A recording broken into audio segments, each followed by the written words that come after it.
Welcome to today's ProPlate demo. In this session, we'll walk you through how to use the APQP, Advanced Product Quality Planning functionality in ProPlate. To use the APQP functionality for a part, it must first be enabled. Start by clicking the Part option in the navigation sidebar to open the Part Management screen. If the part has already been created, click the three dots next to it to open the Action menu. From the Action menu, select Edit to access the Update Part screen. On the Update Part screen, enable the APQP option to activate the functionality for the selected part. Once enabled, click the Update button to save the changes to the part. To begin working in the APQP module, click on the Part APQP option in the navigation sidebar. To get started, click the Customer dropdown to display the list of customers available in the system. For this demo, we'll be using Demo Customer to create the APQP entry. After selecting the customer, click the Part dropdown to display all parts for that customer that have APQP enabled. You can either scroll through the list or type the part number in the search field. In this demo, we'll use the search option. For this demo, we will select this part from the list. The next required field is the due date, which specifies when the APQP should be approved. You can either type the date manually or click the calendar icon to select it. For this demo, we'll select April 29 as the due date. Click on the Users dropdown to display the list of users within the system.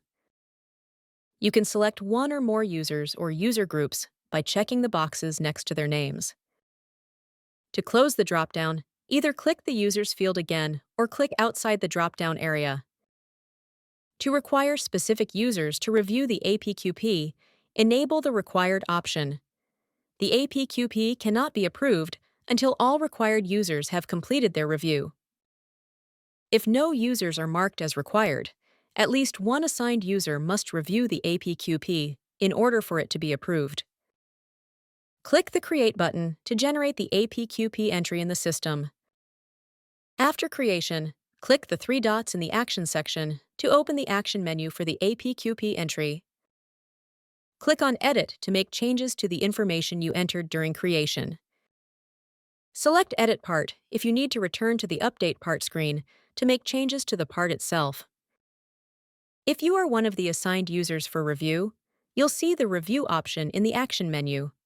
Click Review to begin the review process. In the Note field, provide your input, typically to confirm approval or to explain why the APQP is being rejected. For this demo, we'll enter For Tutorial in the Note field. Click the Approve button to approve the APQP for the part. You'll know the APQP was successfully approved when a validation message appears at the top of the screen, the status changes to Approved, and a green checkmark is displayed next to the customer's name. In this demo, we walked through how to use the APQP functionality in ProPlate. If you have any questions or need assistance, please contact us at support@proplate.pro. To learn more about how ProPlate can enhance your operations, reach out to schedule a demo.